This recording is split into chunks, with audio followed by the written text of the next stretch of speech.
회복은 여러 가지 그런 뜻이 있어요. 개인적으로는 자기의 병세, 건강, 공동체적으로는 나라의 경제적인 위기 혹은 나라의 쇠퇴화됐던 세력 이런 것들을 원상태로 되돌리는 것이죠. 그런 의미로 본다면 교회도 약해졌던 교회, 참 어려워졌던 교회가 예전에 그 아름다운 모습으로 되돌아가는 것, 그거 우리가 생각해 볼 수 있어요. 개인적으로나 가정적으로나 사회적으로나 교회적으로 원래의 상태로 되돌아가는 것을 말합니다. 그런데 이 회복의 은총을 그럼 어디서부터 시작을 해야 되겠느냐? 가장 중요한 것은 하나님과 나 개인과의 관계에서 처음으로 시작이 돼야 한다는 것입니다. 하나님과 나의 관계를 어디서 그 근본을 찾을 수 있느냐? 그것이 창세기 3장입니다. 창세기 3장은 사실은 참 어두운 내용이 있는 장이지요. 사람이 죄짓고 하나님의 형벌을 받게 되는 그런 곳입니다. 그런데 단순히 죄짓고 형벌받는 그런 내용 속에 더 깊은 하나님의 사랑과 회복의 의도하심이 여기에 숨겨져 있다는 것입니다. 그래서 그걸 보면서 우리가 회복의 은총을 한번 어디서부터 시작되었는가, 왜 회복의 은총이 필요하게 되었는가, 그걸 한번 생각해 보는 것입니다. 첫째로 이 회복의 은총은 죄인에게 주신 은총입니다. 원래 인간은 죄인이 아니었습니다. 우리가 아는 대로 아담과 하와는 정말 생령이잖아요. 생령이 되어서 하나님을 대신해서 만물을 다스리는, 그리고 생육하고 번성하고 충만한 그런 축복을 받은 사람입니다. 하나님의 형상대로 지어진 거룩한 존재였습니다. 그리고 세상의 모든 것을 하나님이 다 주셨어요. 짐승 이름도 마음대로 지을 수 있게 해주셨어요. 딱 한 가지, 에덴 동산에 있는 선과 악을 알게 하는 나무, 그거 하나만 따먹지 말라고 그랬습니다. 모든 좋은 것을 가지고 있는 아담과 하와가 하나님이 딱 하나 금지시켜 놓은 그것을 어기고 그것을 먹게 된다는 사실입니다. 여러분, 누가 죄 짓습니까? 없어서 죄 짓기도 합니다. 그래서 아굴이란 사람은 잠언에 그렇게 얘기했죠. 하나님, 내가 없어서 도적질 할까봐, 또 너무 많으면 교만해질까봐, 하나님 모른다고 그럴까봐, 그러니까 많지도 적지도 않게 그렇게 적당하게 주십시오, 그렇게 말했지만, 사람이요, 많이 있으면 교만해지는 것뿐이 아니라 많이 있는데도 불구하고 욕심을 낸다는 것입니다. 그렇게 많이 가진 사람이 더 가지려고 더 욕심을 부리는 것, 우리 세상에서, 사회에서 너무 많이 보지 않습니까? 아담과 하와가 부족해서 그 선과 악을 알게 하는 나무를 따먹은 것이 아닙니다. 너무 풍족했습니다. 딱 하나만 하나님이 제외시키셨는데 풍족한 중에도 그것을 욕심을 내서 결국 죄를 짓게 되는 것이죠. 죄를 짓게 된 구체적인 동기는 무엇입니까? 사단의 유혹에 빠지는 것이죠. 뱀이 제일 간교하다 그랬는데요. 이 뱀의 정체는 무엇이냐? 옛뱀 사단, 계시록 12장 9절, 20장 2절 등에 분명하게 말씀하고 있습니다. 참 뱀이 얼마나 간교한지요. 다짜고짜 이 나무, 선과 악을 알게 하는 나무, 이거 먹지 말라고 하시느냐? 그렇게 물어보질 않고, 동산에 많은 나무 실과가 있는데 이거 다 먹지 말라고 하시더냐, 그렇게 딱 물어봅니다. 이게 이미 함정을 파고 들어가는 거예요. 그랬더니 여자가 뭐라고 대답합니까? 동산 나무의 실과를 우리가 먹을 수 있으나 동산 중앙에 있는 나무의 실과는 하나님의 말씀에 너희는 먹지도 말고 만지지도 말라, 너희가 죽을까 하노라 하셨느니라. 사단의 질문에 여인이 또 넘어가는 거예요. 그런데 또 여인의 말도 또 부정확합니다. 언제 하나님이 만지지도 말라고 그러셨나요? 먹지 말라고 그러셨죠. 4절에 보면 뱀이 여자에게 이르되 너희가 결코 죽지 아니하리라. 너희가 그것을 먹는 날에는 너희 눈이 밝아 하나님과 같이 되어 선악을 알 줄을 하나님이 아심이니라. 너희가 결코 죽지 아니하니라. 이거는 하나님의 말씀을 정면으로 반대하는 사단의 계략입니다. 하나님이 그저 하라, 하지 말아라, 그냥 순종해요. 그냥 이유 따지지도 않고 그냥 하지 말라는 거 안 하고 하라는 거 하고 그렇게 살았어요. 그런데 사단이 와가지고 의심을 나게 하는 거예요. 이거 다 먹지 말라고 그러시냐? 아니요, 이것만 먹지 말라고 그랬어요. 그래? 그것 먹어도 된다. 다른 거 다 주셨는데 왜 그것만 못 먹게 하시겠느냐? 안 죽는다. 그거 먹어도 된다. 하나님의 말씀을 의심하게 합니다. 그 다음에 한 걸음 더 나아가서 하나님이 혹시 그걸 못 먹게 하셨다면은 그거 먹는 날에 너희 눈이 밝아서 하나님처럼 될까봐 못 먹게 하셨는지도 모르겠구나. 하나님에 대한 도전입니다. 너희들이 이거 먹으면 하나님처럼 될 수 있다. 또 욕심을 유발시키는 것이죠. 사단은 참 교묘합니다. 의심을 하게 하고 하나님의 사랑을 다시 한번 생각하게 그렇게 만드는 것이죠. 그렇게 사단이 작전을 꾸며오니까 여인이 거기에 넘어가는 거예요. 그래서 6절 말씀에 보면 사단의 말을 듣고 선과 악을 알게 하는 나무를 다시 보니까 그 나무가 먹음직도 하고 보암직도 하고 지혜롭게 할 만큼 탐스럽기도 하다. 그렇게 기록하고 있습니다. 여러분 그 나무를 아마 수없이 봤을 거예요. 아담과 하와는. 이거 먹지 말아라. 하나님 뭐 덮어 씌워놓은 것도 아니고 베일로 갈아놓으신 것도 아니고 그냥 다 늘 동산 중앙에 있으니까 늘 보고 지나쳤는데 그냥 보통 때 지나칠 때는 여상하게 지나친 것이에요. 그런데 사단의 이 말을 듣고 유심히 다시 보니까 이게 달리 보이는 거예요. 먹음직도 하고 보암직도 하고 지혜롭게 할 만큼 탐스럽기도 한지라.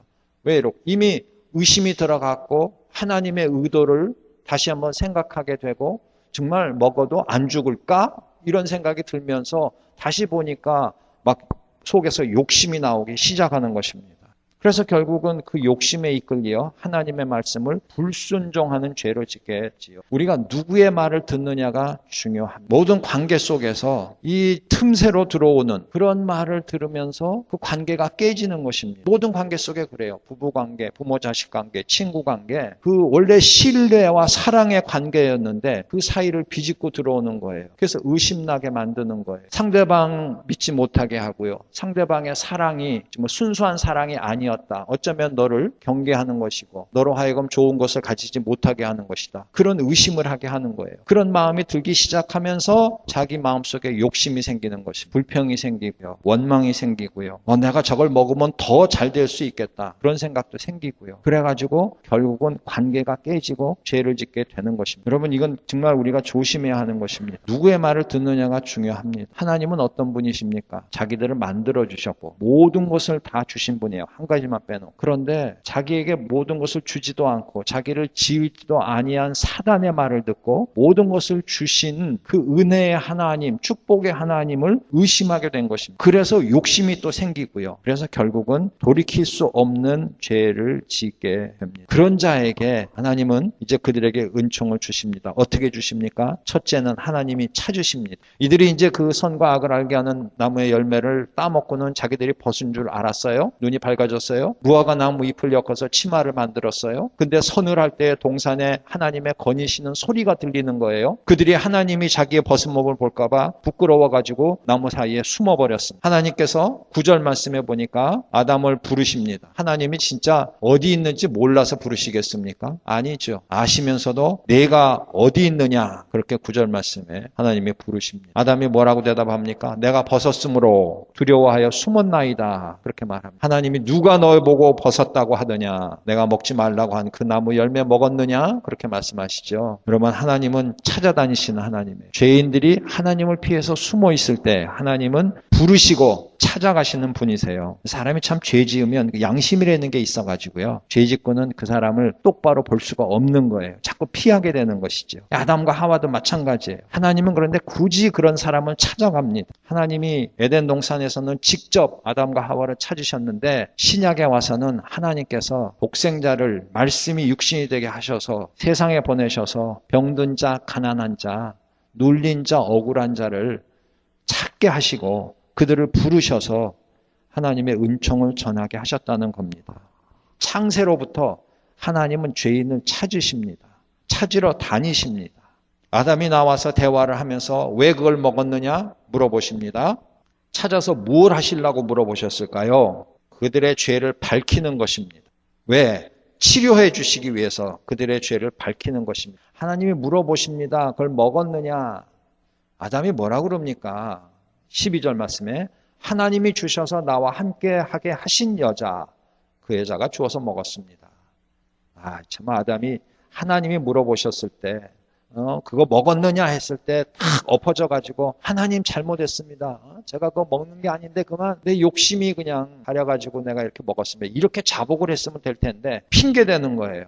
하나님이 만들어주신 그 여자가 그 여자 때문에 내가 먹었습니다. 괜히 그 여자 만들어주셔가지고 나 죄짓게 하셨어요. 은근히 자기 아내를 탓할 뿐 아니라 은근히 하나님에게까지 책임을 전가하는 그런 아주 못된 마음이에요. 하나님이 그 당장은 책망 안 하시죠? 그 다음에 여자에게 물어보십니다. 여자에게 물어보시니까 또 여자는 뭐라 그럽니까? 13절에 뱀이 나를 꿰물어 내가 먹었나이다. 사실이지만 이때도 이 하와도 그냥 팍 엎드러져서 잘못했습니다.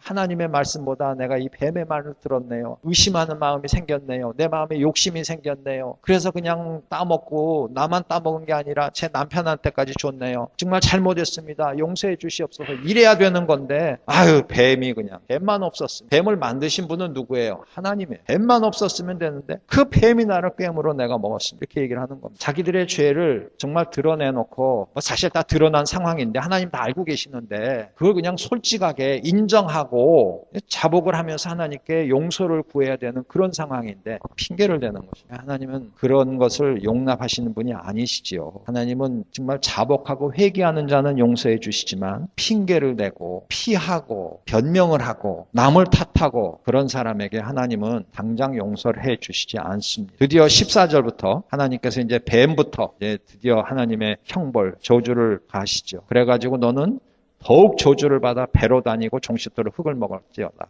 그리고 이제 여자의 후손, 뱀의 후손 얘기를 합니다.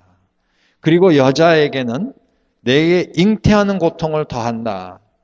그리고 수고하고 자식을 낳을 것이며 남편을 사모하고 남편은 놈을 다스릴 것이다. 남자에겐 뭐라 그럽니까? 너더러 먹지 말라 한 나무 실과를 먹었은즉 땅은 너로 인하여 저주를 받고 너는 종신토록 수고하여야 그 소산을 먹으리라. 원래는 이 노동이 아마 즐거웠을 것 같아요. 힘든 줄도 모르고 하는 그런 인간의 존재였던 것 같아요. 그런데 힘들게 됐어요. 땅이 저주를 받았어요. 아담 때문에. 수고해야 돼요. 그래야만 소산을 먹어요. 그 이전에는 수고할 필요가 없었어요. 에덴 동산에서는 그냥 사시사철 나무가 그냥 열리니까 그냥 다니면서 따먹기만 하면 되는데 자기가 이제 수고를 해야 돼요. 농사를 지어야 돼요. 과수원을 자기가 애써서 그렇게 해야 돼요.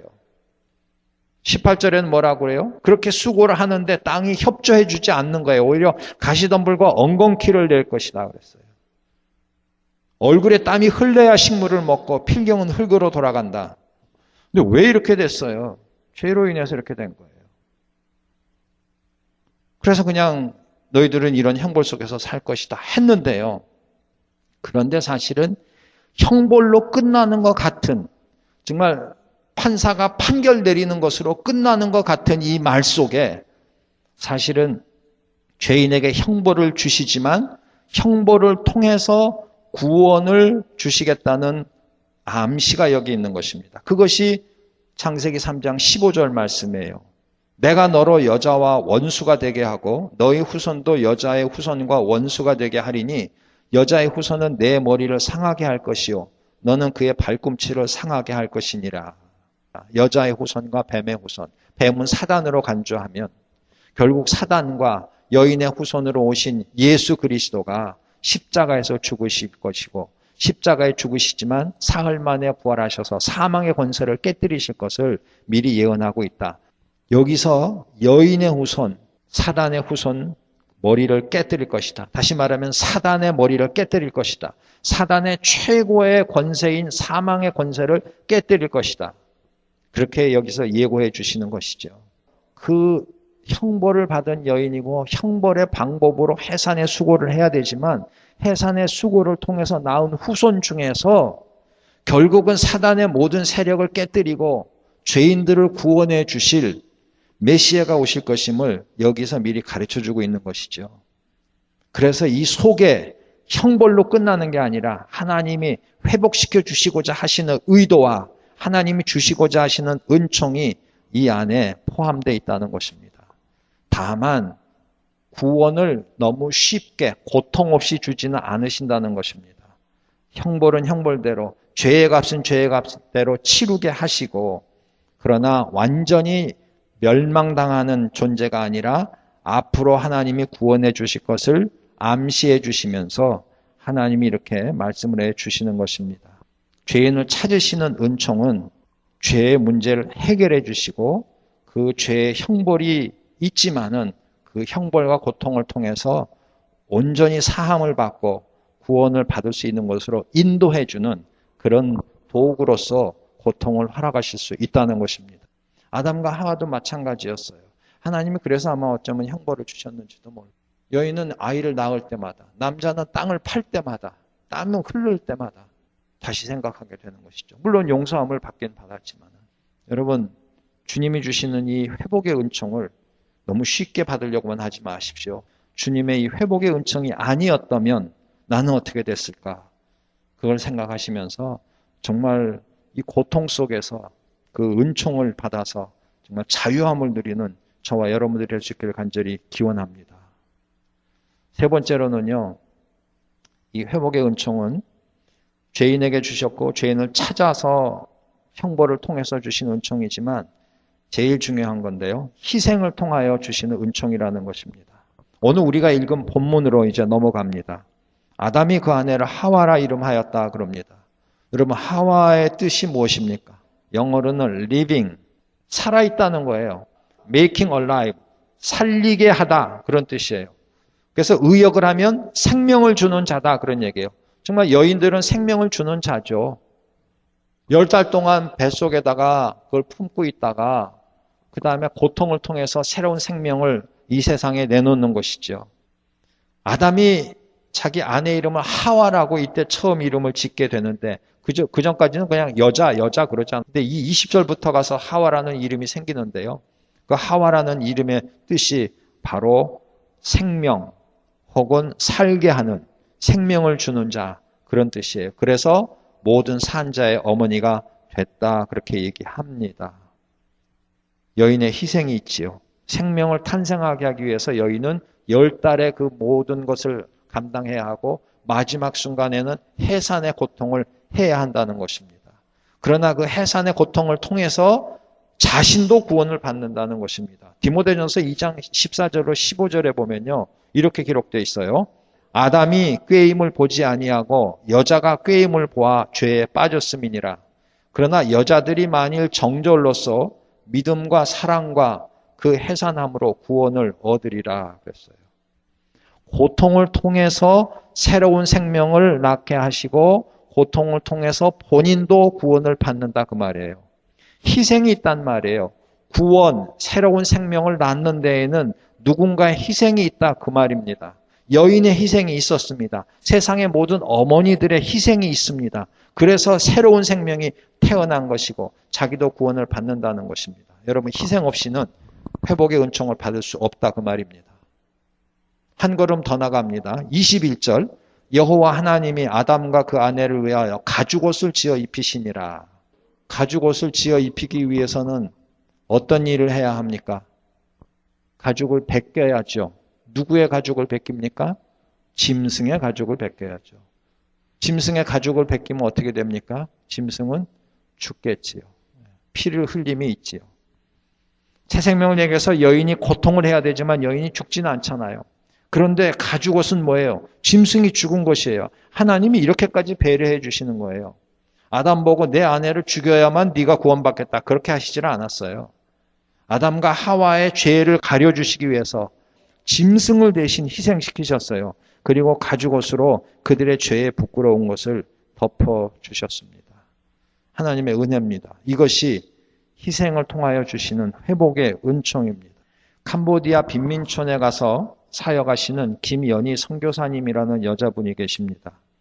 그분은 이제 빈민촌에 가서 어린이들과 청소년들을 이렇게 살펴주는데 특별히 이제 씻겨주는 모양이에요. 갔더니 애들이 도무지 씻지도 않고 그래가지고 손도 엉망이고 하여튼 피부도 엉망이고 그런가 봐요. 비누를 줬더니 애들이 비누를 가지고 장난을 하는, 비누를 잘 보지도 못한 그런 아이들이었나 봐요.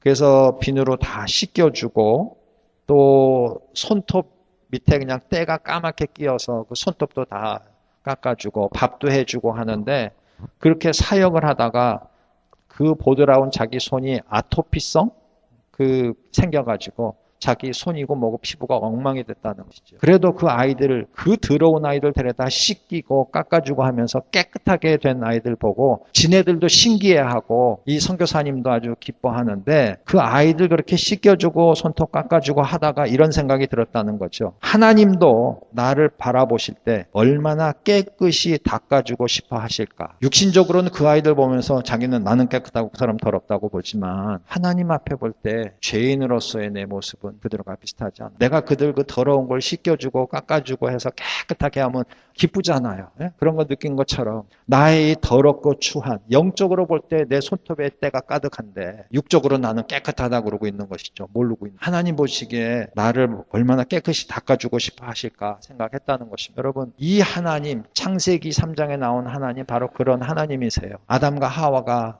죄짓고 나뭇잎으로 가리고 숨어있는 그 모습을 보면서 괘씸하기도 하지만, 그래서 형벌을 가하시기도 하시지만 측은하게 생각이 되시는 거죠. 하나님의 긍휼이고 자비와 사랑이죠. 야, 그게 뭐냐? 그 나무떼기로 가려지기나 하냐? 나무 또 금방 시들어버리면 어떡할 거예요? 하나님께서 짐승을 잡아서 가죽을 벗겨서 가죽옷을 만드셔서 가죽옷을 입혀주신, 너희 부끄러운 것을 가려라. 죄의 수치스러운 부분을 가려라. 하나님은 우리가 깨끗하게 되기를 원하시는 분. 깨끗하게 해주시기 위해서 짐승이 아니라 어떻게 해요? 아들을 잡으셨어요. 아들을 십자가에서 죽게 하시고 그 보혈로 우리를 깨끗하게 해주시고 우리의 수치를 가려주시는 것. 여러분이 회복의 은총은 이와 같이 희생이 있는 것입니다. 희생. 다니엘 김이라는 선교사님이 계십니다. 이분의 아버지는 아마 일본에서 살았나 봐요. 야쿠자였답니다. 근데 야쿠자인데 야쿠자 생활하다가 감옥서 들어갔나 보죠. 일본에서 구치소 생활을 하고 계셨습니다. 어머니는 아마 믿는 분이셨나 봐요. 그런데 감옥에서 감옥 생활하고 있는데 어느 날 어머니가 보낸 편지를 아버지가 읽고 있다가 갑자기 복음이 깨달아지는 체험을 하셨다는 겁니다. 그 전까지는 하나님이 진짜 계실까 하는 의문이 있었는데, 그날은 아내의 편지를 읽다가 어느새 하나님이 믿어지더라는 것입니다. 그리고 하나님 왜 나를 사랑하십니까? 왜 나 같은 죄인을 용서하십니까? 라는 생각이 들었다고 합니다. 그날 그 아버지는 감옥 속에서 가슴을 치며 주님을 뜨겁게 경험하게 되었다고 합니다.